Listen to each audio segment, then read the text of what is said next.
Vous êtes, mesdames et messieurs, sur NCA, la nouvelle chaîne africaine. Le 15 août 2025, la République du Congo célébrera le 65e anniversaire de son accession à la souveraineté internationale. Une célébration qui va se faire dans un contexte régional particulier que nous recevons pour évoquer Thierry Mongala. Il est le ministre congolais de la communication et des médias, porte-parole du gouvernement. Il est notre invité. Monsieur le ministre, bienvenue à vous et merci d'avoir accepté notre invitation. Merci à vous, Richard Togbé. C'est un plaisir et un honneur d'être accueilli sur votre plateau, celui de la nouvelle chaîne africaine. Et je vous souhaite une bonne arrivée dans le monde des médias dont nous espérons que dans quelques semaines, quelques mois, quelques années, vous pourrez être une des références. Merci. Monsieur le ministre, commençons cette émission par un sujet grave. Comment se positionne-t-on quand on a deux pays, frères et amis, qui sont en conflit? Je parle notamment de la RDC et du Rwanda, qui entretiennent, comme vous le savez, un voisinage difficile en ce moment. Bon, le voisinage est aujourd'hui, Dieu merci, moins difficile. Comme vous le savez, il y a des étapes qui aujourd'hui peuvent nous laisser optimistes.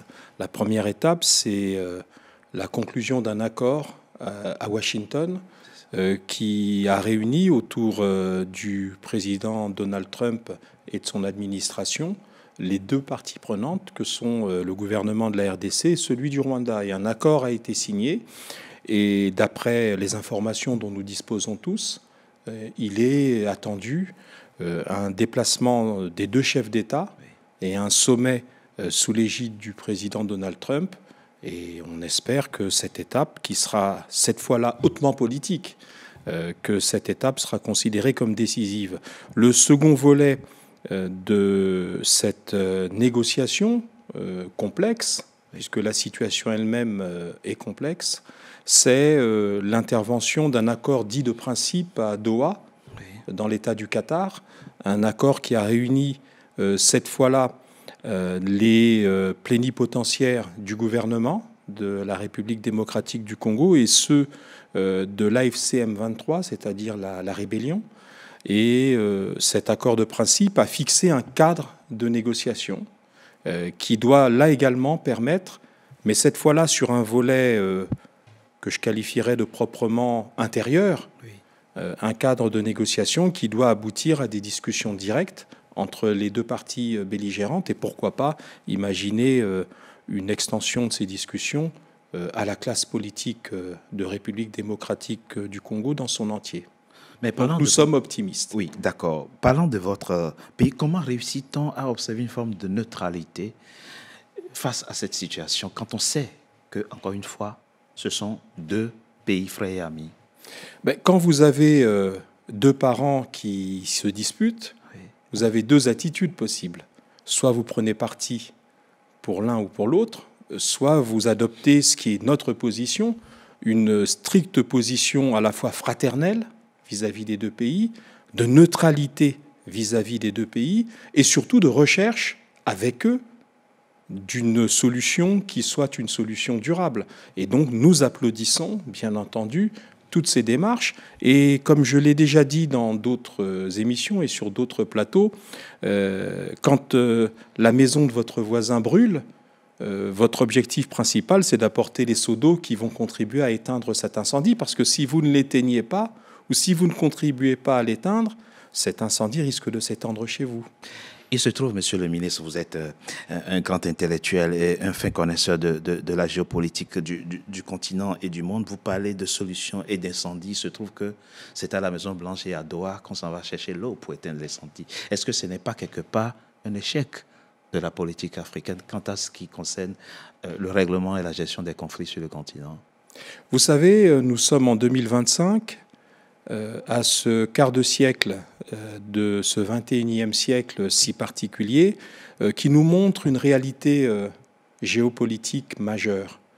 De plus en plus, nous revenons à une diplomatie dont l'efficience, l'efficacité se fondent sur un certain nombre de mécanismes de puissance et de rapports de force. Donc nous avons, nous, en tant que continent, en tant que groupements sous-régionaux pour être encore plus précis, une nécessité, c'est de renforcer notre cohésion, parce que plus nous serons unis et plus nous pourrons peser sur les choix qui nous concernent, qui sont des choix à nos portes.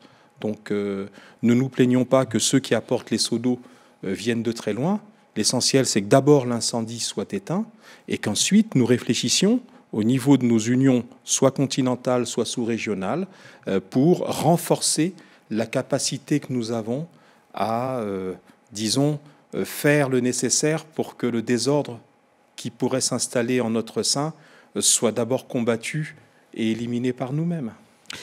Monsieur le ministre, j'ai évoqué au début de cette émission la célébration le 15 août prochain du 65e anniversaire de l'indépendance, de l'accession à la souveraineté internationale de votre pays, le Congo. Des opposants à votre régime, le régime dont vous êtes le porte-parole, ont fait état il y a quelques jours de ce que des milliers de soldats rwandais s'apprêteraient à défiler aux côtés des forces armées congolaises le 15 août 2025. Est-ce que c'est une information que vous confirmez? Je ne vous confirme rien dans la mesure où nous sommes, au moment où nous enregistrons notre émission, nous ne sommes pas en mesure de vous donner un programme.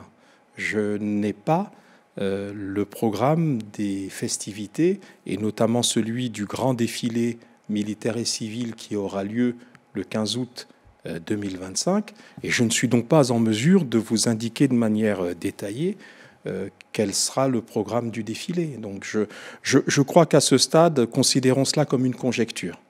Mais nous sommes à quelques jours seulement de cette célébration. Nous enregistrons cette émission le 28 juillet. C'est dans 2 semaines pratiquement cette célébration. Dans 17 jours. Dans 17 jours. Est-ce que c'est une possibilité? Est-ce que c'est quelque chose qui peut être possible? Écoutez, je ne suis pas encore, Dieu merci, on peut me prêter beaucoup d'influence, je ne suis pas encore à la manœuvre pour organiser les défilés militaires. Il y a des autorités pour ce faire, il y a un ministère de la Défense, il y a l'état-major des forces armées congolaises et ceux de la force publique congolaise en général.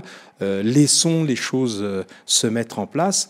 Et vous le savez, quand un défilé et son programme sont annoncés, les choses sont rendues publiques en temps et en heure. Donc je ne peux pas vous dire quelque chose qui infirme ou qui confirme une information dont je ne dispose pas.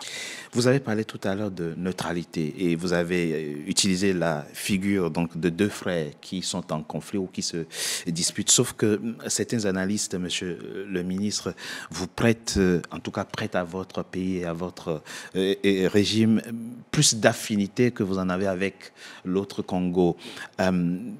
Qu'est-ce que vous leur répondez? Je n'ai pas compris votre question. Il y a des analystes qui prêtent à votre pays, la République du Congo, plus d'affinité avec le Rwanda que vous en avez avec la RDC. Ce qui fausse, bien entendu, la neutralité que vous venez d'évoquer. Qu'est-ce que vous leur répondez? On vous sent, en tout cas, plus proche du Rwanda que de la RDC. Bon, je crois qu'il s'agit là de fantasmes. D'abord, nous avons un grand voisin. Oui. Dont, avec lui, nous disposons des 2 capitales les plus proches du monde. C'est ça. Comme je l'ai dit tout à l'heure, quand votre voisin attrape la fièvre, finalement, c'est vous qui risquez d'éternuer. Kinshasa, rien que Kinshasa, c'est 20 millions d'habitants. Oui. C'est-à-dire, globalement, 3 fois plus de population à Kinshasa que dans tout le Congo, la République du Congo-Brazzaville, dans son entier. Allez-y. Donc, de ce point de vue-là, nous avons ce voisinage historique, ce voisinage obligé, ce voisinage culturel, ce voisinage familial, qui est pour nous incontournable. Donc ceux qui disent que nous aurions des affinités davantage d'un côté plutôt que de l'autre sont dans une démarche qui est une démarche presque intellectuellement absurde. Ce grand voisin avec lequel nous sommes si imbriqués est notre partenaire et notre voisin pour toujours. Les régimes passeront, les gouvernements passeront, et les voisins sur la rive gauche et la rive droite du fleuve Congo seront toujours là, seront toujours les mêmes. Donc nous avons une approche qui est tout à fait simple. Les 2 États coopèrent dans tous les domaines. J'ai à vous dire qu'il y a quelques semaines, le ministre de l'Intérieur du Congo-Brazzaville, du Congo, de notre pays, a été reçu par le président Félix-Antoine Tshisekedi Tshilombo, et qu'à cette occasion, il y a certainement eu des échanges de haut niveau sur des questions dont on peut imaginer qu'elles sont sérieuses. De même, nous sommes un État, vous l'avez rappelé tout à l'heure, qui a 65 ans d'indépendance, et donc qui, depuis 65 ans, ayant atteint sa souveraineté au niveau international, a à sa disposition une diplomatie qui est fondée sur la recherche des partenariats les plus étendus, sur les plans économiques, sur les plans de la diplomatie agissante en matière d'échange, en matière de formation, en matière de coopération sous-régionale et internationale. Ce pays, dans sa recherche de partenariats à caractère économique et social, a des échanges avec tous ses voisins et avec tous les pays amis et frères, que ce soit la RDC ou le Rwanda. Donc on ne pourra jamais reprocher à un État de rechercher ces partenariats qui sont des partenariats, encore une fois, à vocation à accélérer ou à renforcer notre propre développement. Voilà tout. Maintenant, ceux qui portent des jugements ou qui ont des analyses biaisées, parce que nous les qualifions d'analyses biaisées, on ne peut rien faire contre ce type de déclaration. Quand c'est le porte-parole du gouvernement qui le dit, on ne peut que croire.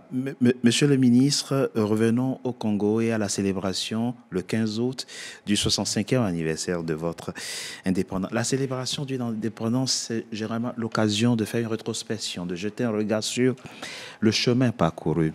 Comment se porte votre pays, le Congo, 65 ans après son indépendance? Bon, il se porte comme un pays qui a justement 65 ans depuis son accession à la souveraineté, c'est-à-dire un État qui a traversé de nombreuses épreuves, qu'elles soient positives ou qu'elles soient hélas parfois négatives, qui a appris à la fois de ses épreuves, de ses erreurs, qui a un peuple qui est résolument mobilisé. 65 ans, vous savez, c'est à peu près 2 générations à l'échelle humaine. Nous sommes entrés donc avec ces 65 ans, dans la 3e génération de Congolais issus de l'indépendance.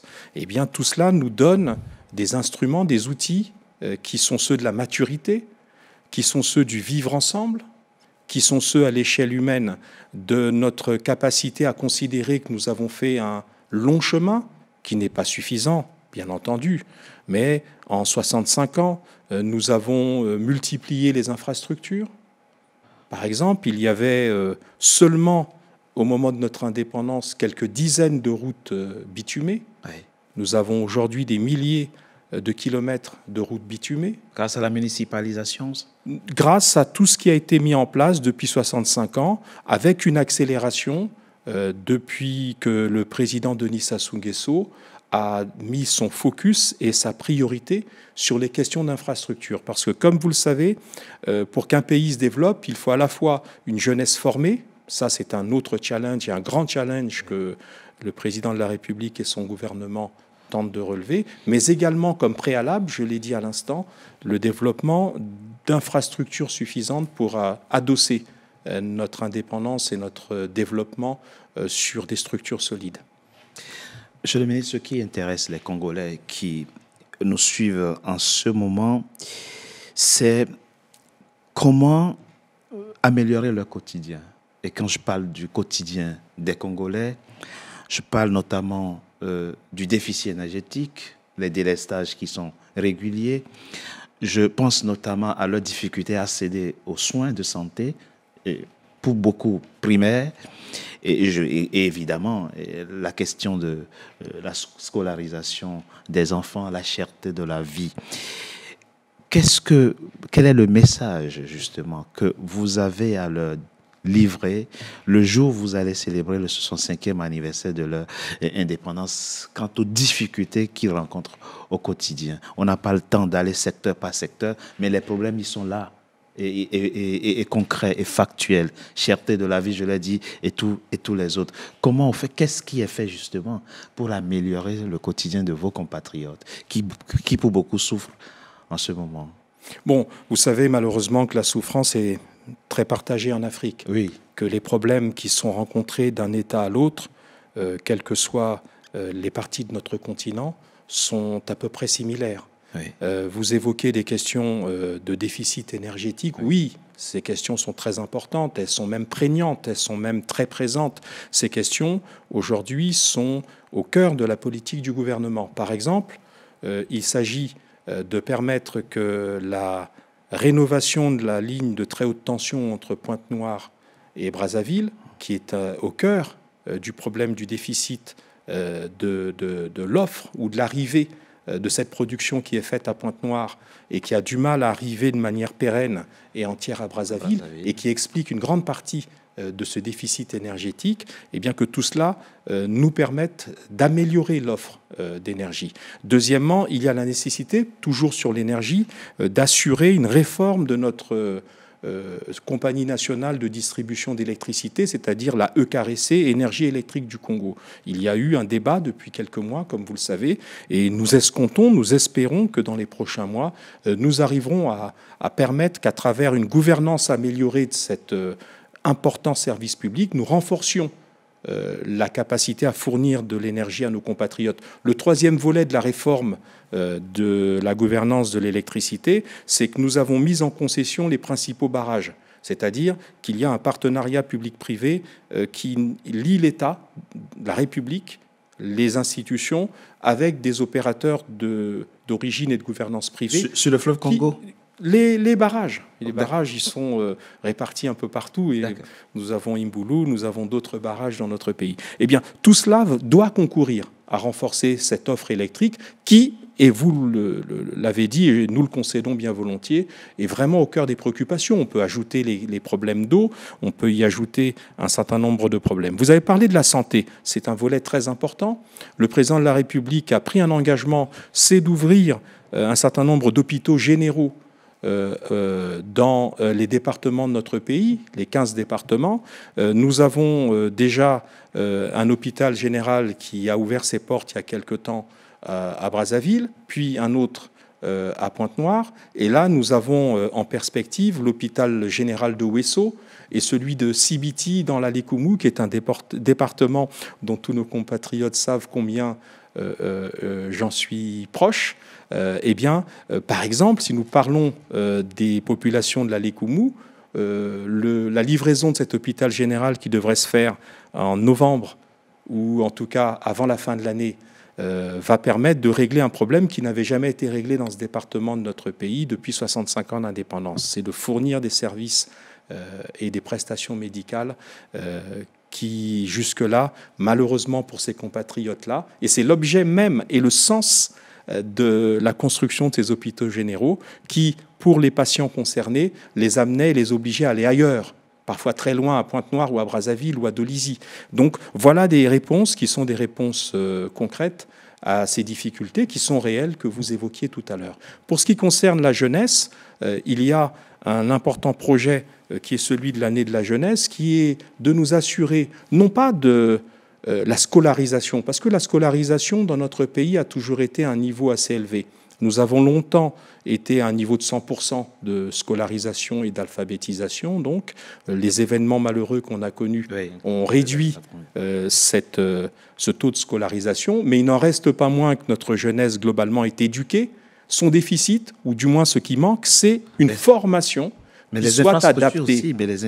Une formation qui soit adaptée à la réalité du marché de l'emploi. Ouais. Parce que ce que les jeunes demandent aujourd'hui, c'est l'accessibilité au marché de l'emploi, c'est l'accès à des postes qui leur permettent d'obtenir des activités génératrices de revenus. C'est là un des focus du gouvernement et c'est là probablement un des axes majeurs sur lesquels vont s'effectuer les campagnes électorales qui arrivent, et notamment la campagne présidentielle. Sans oublier, bien entendu, le renforcement de la politique infrastructurelle dans le domaine de l'éducation, puisqu'il y a dans l'arrière-pays des zones de votre pays où il y a un vrai besoin en ce qui concerne les salles de classe. Vous savez, tous les pays à forte augmentation de leur démographie ont toujours une espèce de hiatus, une espèce de décalage entre le moment où arrivent ces jeunes populations pour acquérir ces savoirs de base que sont l'école primaire, le collège et le lycée, Oui. Donc un décalage entre la population qui arrive et les capacités d'accueil. Eh bien, le gouvernement renforce cela. On a parlé tout à l'heure des acquis de l'indépendance. Oui. Je ne sais pas, parce que je n'ai pas les chiffres en tête, si on disposait même de 5 lycées dans notre pays au moment de l'indépendance. Et aujourd'hui, nous disposons de nombreux lycées qui sont répartis de manière assez harmonieuse sur la carte nationale. Nous avons des dizaines et des dizaines de collèges et de collèges d'enseignement général ou d'enseignement technique. Donc, le renforcement de l'offre est quelque chose de constant dans la politique du gouvernement. Mais comme je l'ai dit tout à l'heure, il y a toujours malheureusement un temps de latence, un léger décalage entre l'accroissement de la population et notamment l'arrivée massive de ces jeunes et puis le renforcement et l'augmentation des infrastructures. Vous venez de le dire, vous venez d'évoquer la campagne électorale qui s'annonce dans quelques mois. Effectivement, une échéance importante attend votre pays en 2026. À quoi doit-on s'attendre? Beaucoup de vos opposants prônent, en tout cas, souhaitent un renouvellement de la classe politique, une véritable alternance en tout cas dans votre pays, le Congo. À quoi doit-on s'attendre en 2026? Bon, d'abord, c'est ce que vous évoquez ne se décrète pas. Oui. Le renouvellement, il appartient à chaque groupement politique, il appartient à chaque formation politique, il appartient à tous les courants d'opinion de manière générale de promouvoir au maximum les jeunes dans l'organisation, l'animation de ces courants et de ces formations. Ça ne se décrète pas. Chaque courant politique a une obligation, c'est celle de promouvoir ceux des jeunes qui se considèrent, eux, comme les sympathisants de ces courants-là. Dans un pays où 75% de la population a moins de 35 ans, il serait, à mon avis, de mauvaise politique pour un courant ou une formation politique de ne pas promouvoir les jeunes. Ça, c'est une question de principe. Deuxièmement, l'alternance que vous évoquez, là également, elle ne se décrète pas. Il va falloir que celles et ceux qui concourent à l'exercice du suffrage, qui seront des candidates ou des candidats à la future élection présidentielle, convainquent la population que la vision qu'ils vont exprimer, eh bien, soit une source majoritaire d'approbation et de suffrage. Et ça ne se décrète pas. Enfin, ce que je peux dire pour ce qui concerne la formation politique dont j'ai l'honneur de faire partie, et notamment de la direction, le Parti congolais du travail, eh bien, nous avons fortement renouvelé nos ressources. Vous avez, au niveau des instances du parti, comme au niveau des élus, que ce soit les élus nationaux ou les élus locaux, une forte proportion de jeunes qui aujourd'hui animent les différentes structures du parti. Enfin, et sur le plan de la vision du président de la République sur le sujet, ce que je peux vous dire, c'est que le président de la République va vraisemblablement, dans les prochains mois, présenter sa vision et son projet de société dont l'axe principal va tourner, j'en suis convaincu, va tourner autour de cette idée de transmission générationnelle, c'est-à-dire la capacité, de manière ordonnée, de manière cohérente, de manière planifiée, la possibilité d'injecter de plus en plus de jeunesse dans les instances de décision. Parce que organiser les choses, c'est permettre que finalement cette transformation, cette transition, cette transmission soit réussie au bout du compte. Merci, Monsieur le ministre, d'avoir été notre invité. Je rappelle que vous êtes le ministre congolais de la communication et des médias, porte-parole du gouvernement. Vous avez un message très positif, finalement, à l'endroit des jeunesses, de la jeunesse de votre pays. Écoutez, on a tous été jeunes. Quand on est jeune, on a des rêves, on a une vision qui est celle de notre avenir personnel et de l'avenir collectif de notre nation. Eh bien, il faut que nos jeunes sachent qu'ils ont, avec le président de la République, un guide, une passerelle, un passeur, qui leur permettra de se réaliser, de réaliser leurs rêves. Mesdames et messieurs, c'était notre invité. Merci d'avoir été nombreux en notre compagnie. À très bientôt pour un nouveau numéro de notre invité. Merci, monsieur le ministre. Merci.